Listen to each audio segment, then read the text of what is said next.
Olá, meus amigos leitores, mais um daqueles livros que vai fazer você ficar com a moral cristã lá em cima, onde você vai ser confrontado e aprender muitos valores. Aqui eu trago 9 teses científicas, eu não, né? C.S. Lewis está trazendo aqui no Peso da Glória 9 teses científicas ali, onde ele vai explicar muita coisa sobre teologia, sendo que ele não é teólogo, mas o cara sabe muito mais do que muita gente que eu conheço, hein? Olha só, aqui eu já trouxe para vocês 14 das outras que eu já comentei. Ficou um vídeo bem bacana, bem robusto, explicando cada um detalhadamente. Vou deixar aqui no card para vocês, vale a pena você conferir cada um desses 14 artigos científicos aqui. Vai engrandecer bastante o seu repertório como cristão. E aqui nós trazemos mais novo, um livro bem curtinho ali, lançado em 1941. É um livro antigo, mas é impressionante como o C.S. Lewis consegue ser atual com o conteúdo que ele traz há muito tempo atrás, né? Também pela editora Thomas Nelson, já prometi para vocês trazer todos dessa edição. Tá lindo, tá maravilhoso. Olha essa cor. Essa editora está fazendo um trabalho maravilhoso aqui. Amei. Encontrei uns errinhos aqui no sumário, nada que possa comprometer a obra, só para a gente ver como a gente lê e presta atenção nos detalhes. Essa edição é de 2017 e o capítulo 7 está com 2 páginas numeradas, um pouco anterior. Acontece, fica a nota aí de edição para a próxima, né? Ele vem com 9 capítulos, cada capítulo intitulado ali com uma tese diferente. Aquele outro são artigos científicos mesmo, e aqui ele coloca mais como tese. E eu gostei, porque algumas delas foram palestras que ele deu, inclusive está tudo composto em 186 páginas, então você vai ver que é bem rapidinho, mas fica aquela velha história do C.S. Lewis, né? É rápido, porém ele é bem compacto, tem que ler com calma, principalmente um dos comentários que vocês deixaram aqui para mim, que na nota do inglês ele é bem mais suave, e eu achei um desses comentários aqui, inclusive vou deixar no short para vocês quando eu for falar lá no item 7. Mas vamos direto ao assunto. No prefácio aqui ele traz uma historinha do amigo ali, onde ele está falando dos momentos finais de C.S. Lewis ali em coma, onde ele já não lembra mais dos amigos. Ele jovem, com 64 anos, a gente sente até dó, né? Um homem que tinha uma glória igual ele tinha, e glória no sentido que nós já vamos explicar aqui na primeira tese que ele traz, que traz intitulado o nome do livro, O Peso da Glória. Ele começa perguntando aqui: qual que é a maior virtude do cristão? E aí eu fiquei me perguntando, né? Eu gostei desse questionamento. Qual a maior virtude do cristão? E ele vai falar que hoje em dia, na época dele, mas eu posso estar sendo nos dias de hoje, a gente vai falar da autorrenúncia, né? Onde quer abrir mão do nosso ego, de quem nós somos, para sermos mais em Cristo Jesus. Parece interessante, né? Mas ele vai dizer que antigamente, lá na época dos discípulos, a maior virtude dos cristãos era o amor. Nossa, que interessante, né? Realmente, se for optar entre a autorrenúncia e o amor é muito maior. A autorrenúncia tem que estar contida no amor, porque quando você ama o próximo, você renuncia ao seu ego. Então faz todo sentido. Nós cristãos acabamos perdendo essa questão do amor ao próximo em virtude da autorrenúncia. E gostei. Ele vai falar aqui no Peso da Glória que ele divide ali os ensinamentos ali mais ou menos em 5 partes bem construídas ali, que vai fazer o escopo do pensamento filosófico que ele vai trazer nesse livro. Lembrando que C.S. Lewis ele é bem filosófico mesmo, ele traz ali as ideias e as hipóteses sempre em linha, em ordem de pensamento. Então ele vai falar que nós como cristãos, nós vamos começar em que nós estamos como Cristo. Nós seremos como Cristo um dia. Então hoje, no momento que nós aceitamos a Cristo, nós estamos como Ele, e depois nós seremos como Ele. Seria o item 2 das promessas que Deus tem para nós. De todas as promessas que Ele teve, Ele vai resumir em 5. Nós estamos com Cristo, nós seremos como Cristo, que nós teremos a glória de Cristo, daí o título que nós vamos explicar aqui. Nós vamos ter um corpo recriado, nós teremos novos corpos, novas pessoas, e nós teremos uma posição oficial hierárquica lá no céu, no próximo plano, ou aqui, sei lá onde vai ser.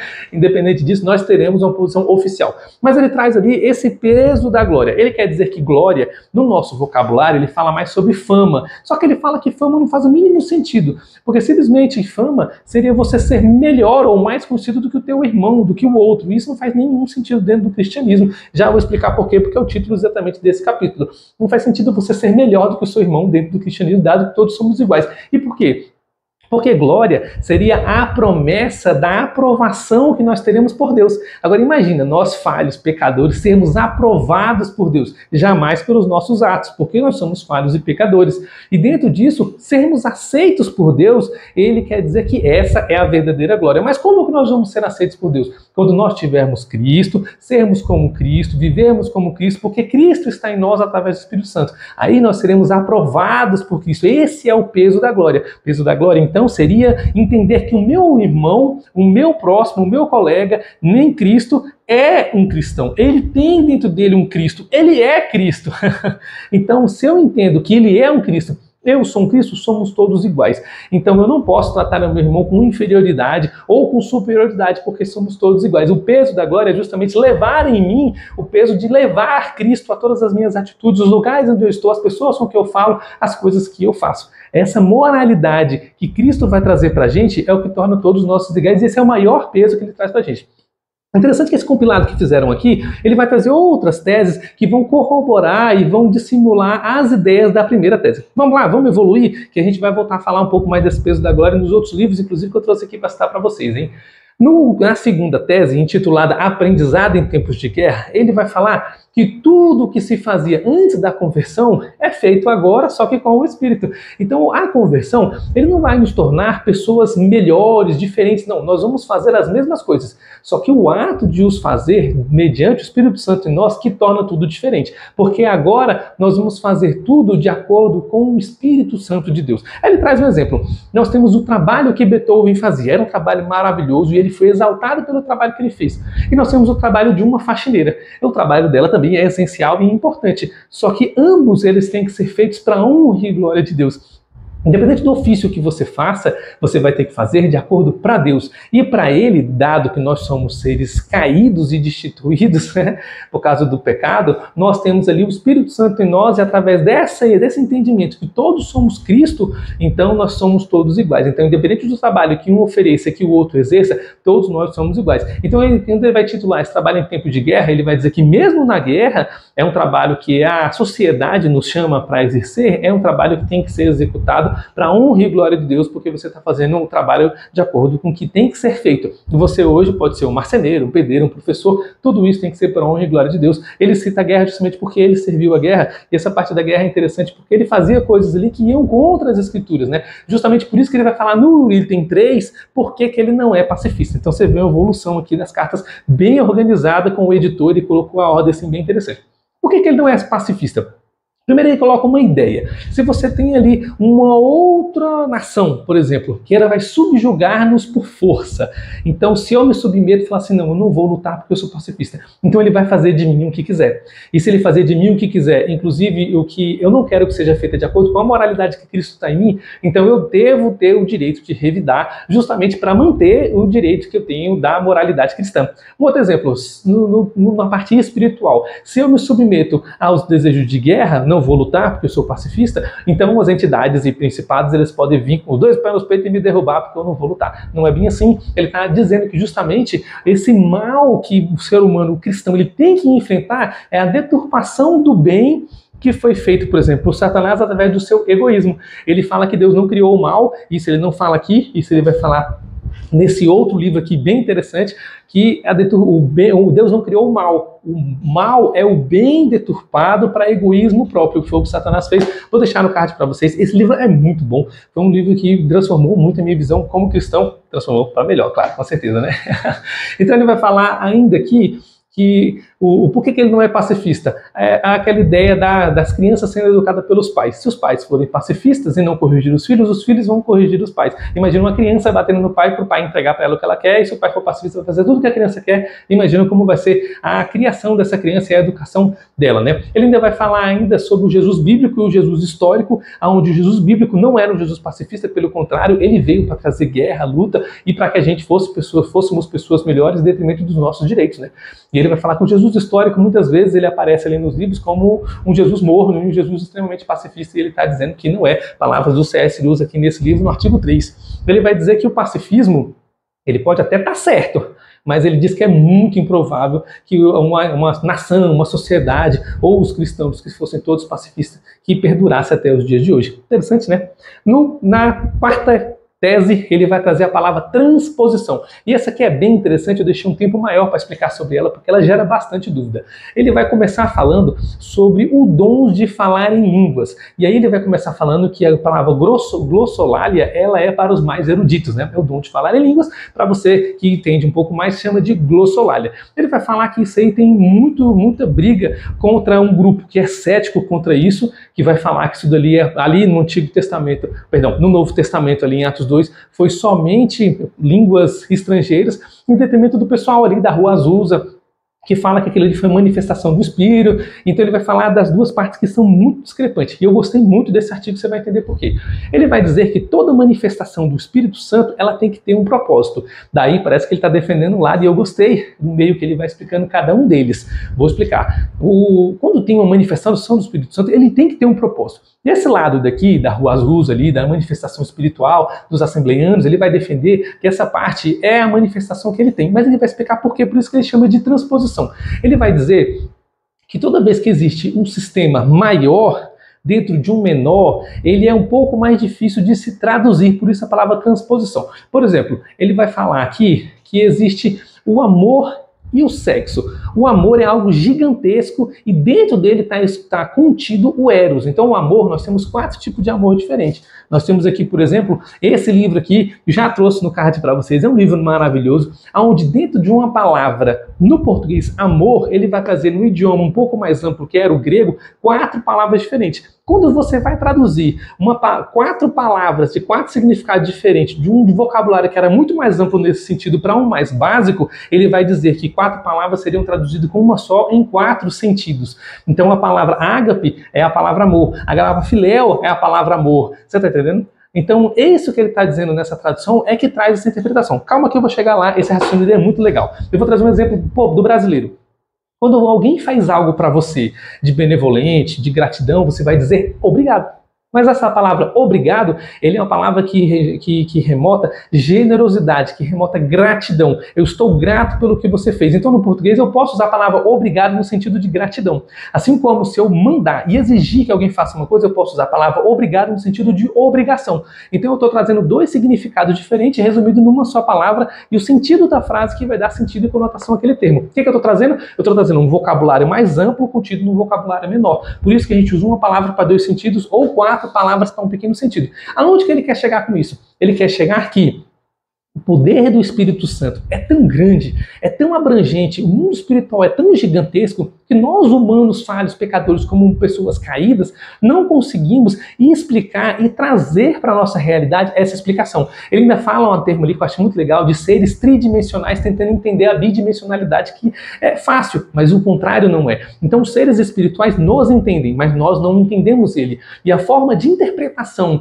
dessa parte espiritual, ela depende de cada um dos lados. Se você entende que o Espírito Santo ele vai se manifestar de outras formas, e se esse lado aqui entende que a manifestação do Espírito Santo é o falar em línguas estranhas daquela maneira, não tem problema, não tem problema. Você vai ficar neutro quanto a isso. Você não precisa tomar um partido. Se ele entende, ali nós vamos entrar no termo de Paulo ali, né? O forte e o fraco na fé. Se esse lado aqui da Rua Azusa entende que a manifestação do Espírito Santo sobre ele é falar aquelas palavras ali da glossolalia, bacana, desde que não interfira com ninguém, desde que não perturbe com ninguém, nem que use isso para dizer que Deus falou e tal. Porque ele fala bem claro que tem que ter um tradutor quando usa uma palavra de tradução, que é esse lado aqui, quando os apóstolos estavam fazendo evangelismo, e pelo poder do Espírito Santo eles receberam línguas estrangeiras. Mas isso não nega isso. A Rua Azusa, o nascer ali, o avivamento que houve na Rua Azusa é inegável. E a manifestação do Espírito Santo também. E se aquelas pessoas entenderam que falar em línguas era uma manifestação do Espírito Santo, era a tradução ou a transposição que dá título a essa carta número 4, é justamente o entendimento deles para isso. Então isso é correto, você pode manter. Vamos manter o equilíbrio. É muito melhor o equilíbrio do que você tomar um partido de um lado ou do outro e manter a igreja dividida. Manter a denominação dividida, porque os batistas, eles acreditam que era a tradução de idiomas estrangeiros. E os assembleanos acreditam que era a manifestação do Espírito Santo. Beleza, vamos manter o meio termo e respeitar os dois lados. Eu gostei dessa parte do C.S. Lewis porque ele não explicou com essas palavras, mas o modo como ele explicou aqui, pelo menos foi o meu entendimento, e se você tiver um entendimento diferente, por favor, escreve aqui nos comentários para que eu possa aprender um pouco mais com vocês. Ele está dizendo que quando você tem um conhecimento de algo superior, vamos lembrar ali do vocabulário. Um conhecimento de algo mais abrangente para um menos abrangente, ou no caso, o Espírito Santo de Deus, que é extremamente eterno e infinito. Para nós que somos limitados, cada um recebe e transporta da maneira como ele entende. Isso é bem interessante e eu achei bem bacana. No final, ele vai concluir essa parte falando assim, se você é um ser humano que está recebendo uma mensagem do espiritual ou está recebendo o Espírito Santo, quem somos nós para nos atrever a dizer que somos espirituais? Nós somos humanos, carnais, pecadores ilimitados, limitados. Nós somos limitados. Por sermos limitados que não compreendemos na totalidade o que o Espírito Santo quer fazer, logo cabe vertentes como essa, das pessoas usarem da glossolalia. E para as pessoas que não estão no meio cristão, aquilo dali é só um momento de histeria. Mas como que elas vão entender se elas não têm o Espírito Santo para entender por elas, né? Eu achei bem legal essa conclusão que ele colocou aqui, e inclusive ele coloca uma frase extra ali, que eu vou colocar para vocês no short, onde ele fala do cachorro, né? Quando você aponta pro cachorro dizendo assim, ali está a tua comida, o cachorro não olha para a comida, porque o cachorro não entende a mensagem de apontar. Ele entende que um dedo é um dedo e o movimento de apontar não é um movimento que existe, né? Isso é bem interessante. Eu vou deixar aí essa frase no short para a gente ficar comentando um pouco mais, beleza? Então, vamos para a próxima carta. Na tese 5, ele vai falar que teologia é poesia. Ele vai falar assim, que teologia ele é uma série sistemática de afirmações, ou seja, o ser humano tentando entender o divino. E que nem toda religião, que é ligar-se com Deus, tem uma teologia própria. Aí nós vamos ter vários outros livros ali falando sobre isso. Ele vai falar, inclusive, que se a teologia fosse uma poesia, seria uma poesia ruim. Porque o objetivo não é esse. Inclusive, ele vai falar que o próprio movimento da poesia, se fosse uma poesia, ele se tornou carne, se tornou vida, então ele não pode ser uma poesia. Ele vai falar então que a teologia ela poderia ser uma mitologia, e se fosse uma mitologia seria a melhor de todas, justamente pelo fato oposto da poesia, porque o nosso Senhor e Salvador se tornou carne, e o objeto do mito se tornou real, então por isso seria uma mitologia maravilhosa. Ele vai falar um pouco sobre evolucionismo e criacionismo aqui, e ele vai dizer assim uma pontada, uma agulhada nos caras, né? Dizendo que o evolucionismo não aceita o cristianismo só porque o cristianismo vem de uma deidade divina, né? Senão o evolucionismo já tinha caído por terra. Ele fala que ele só continua, os biólogos só acreditam no cristianismo, no evolucionismo, justamente porque não tem um contraponto. O único contraponto que tem é o criacionismo, eles não querem acreditar. Ele faz essa brincadeira aqui e encerra esse artigo número 5. O número 6 ele vai chamar de círculo íntimo, onde ele vai falar que você tem aqueles membros fechados que nós desejamos entrar e fazer parte ali da sociedade até para sermos aceitos.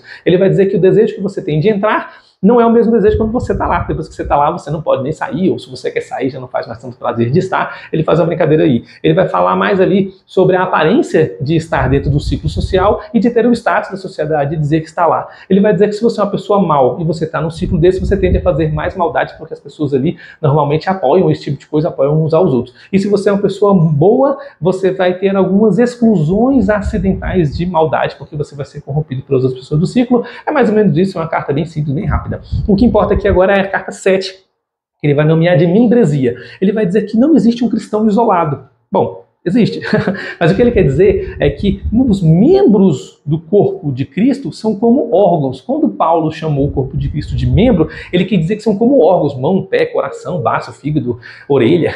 Ele quer dizer que o cristão ele tem que se portar dentro do corpo de Cristo como um membro. Assim como numa família você tem pai, mãe, tio, cachorro, pet. E essas partes da família, elas funcionam entre si, cada um com a sua função e a sua hierarquia. O pai, ele não é o Alberto, João, Fernandes, o Davi. O pai é o pai, ele tem a função de pai. A mãe tem a função de mãe, independente do nome que ela tenha. Ele quer dizer que dentro do corpo de Cristo, nós temos que agir dessa mesma forma. Ele vai falar ali, inclusive, sobre o coletivismo secular, que no meio externo, aí nós vamos voltar naquele mesmo termo, que o meio externo ele é incluído no meio cristão a partir do momento que você é cristão, então você tem que agir, assim como você é um membro de um corpo, no corpo de Cristo, também no meio secular. Porque no meio secular você não vai agir do jeito que você age no membro do corpo de Cristo. Então vamos lá, se no meio do corpo de Cristo eu tenho uma função de pastor, no meio secular você tem a função de administrador. Essa função é diferente, mas ele vai dizer que se o meio secular é incluído dentro do meio cristão, então você é pastor também fora.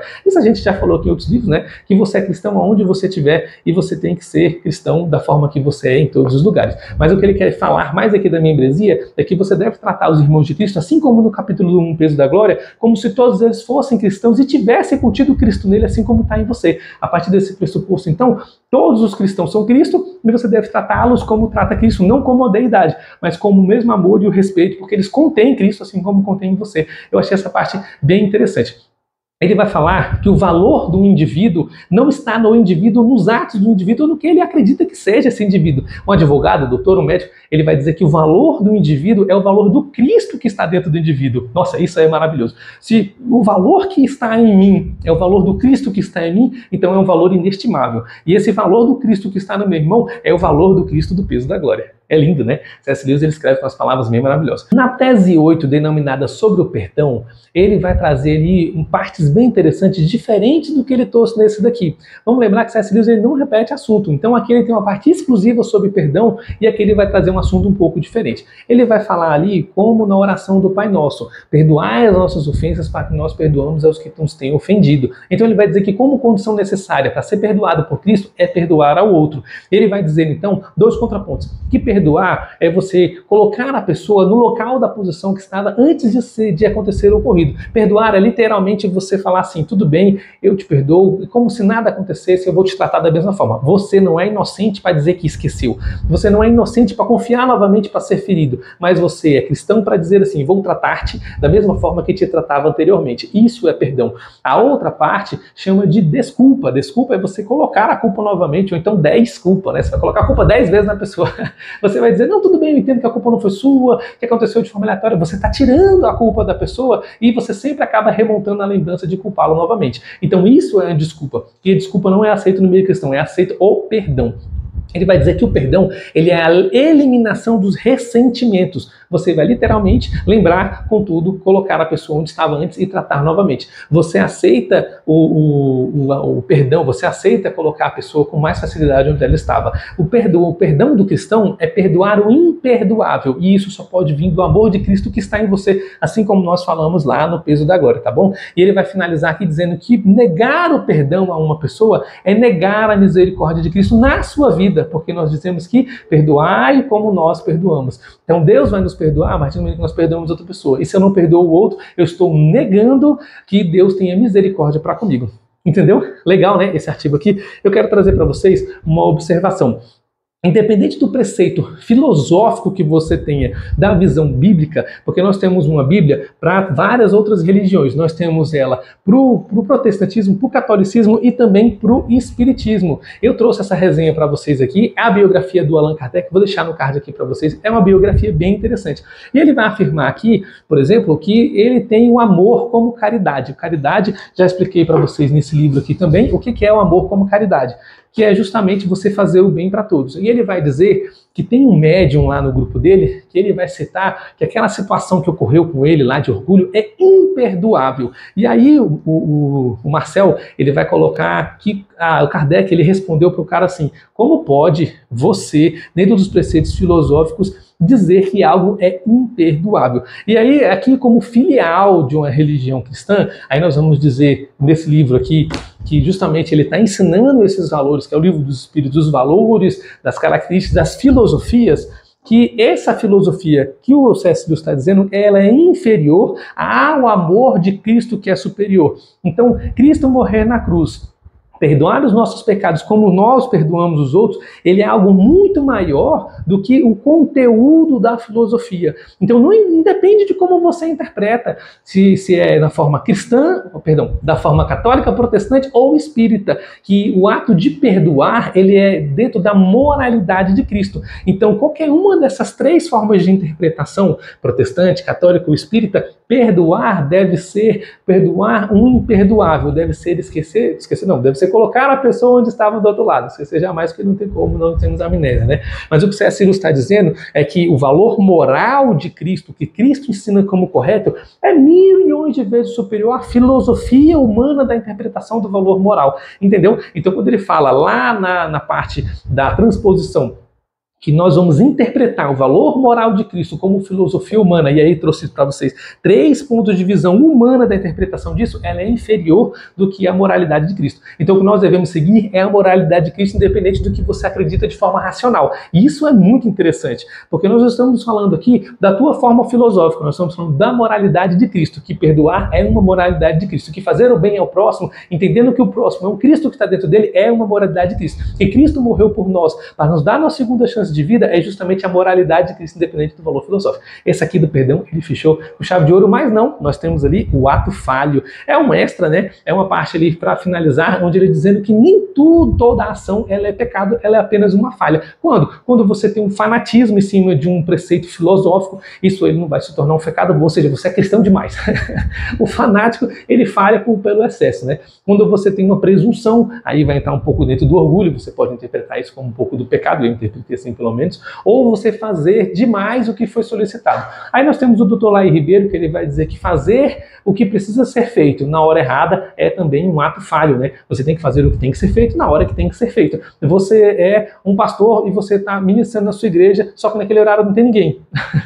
Vai resolver alguma coisa? Não. Você tem que ministrar na vida das pessoas na hora que as pessoas estão dispostas a ouvir. Isso é fazer o que precisa ser feito na hora que precisa ser feito, e quando você faz na hora que não precisa ser feito, você desconsidera aqui um ato falho. Ele está dizendo que Deus ele não vai dar nada para você além dele mesmo. Então o que você precisa solicitar a Deus é algo que vai vir dele, para a honra e glória dele, já que Cristo está em você. E tudo o que fizermos não é nada para Deus. Nós somos simplesmente falhos e pecadores. Tudo que você acha que é glória sua, que é benefício seu, que é extravagância sua, você estudou, você é bom, nada. Isso não significa nada. Tudo é pela misericórdia de Deus, que nunca será o suficiente. Ainda assim, nada que você faz é suficiente para a honra e glória de Deus. Você deve fazer tudo para a honra e glória de Deus, dando o seu melhor. Aí nós voltamos lá na parte que ele está explicando sobre a guerra, justamente que quando você vai fazer algo, você faz em nome de Deus, porque Deus está contigo em você. Eu gostei muito desse livro, porque todos os 9 artigos eles estão entrelaçados em si. É um livro que faz todo o sentido estar unificado aqui.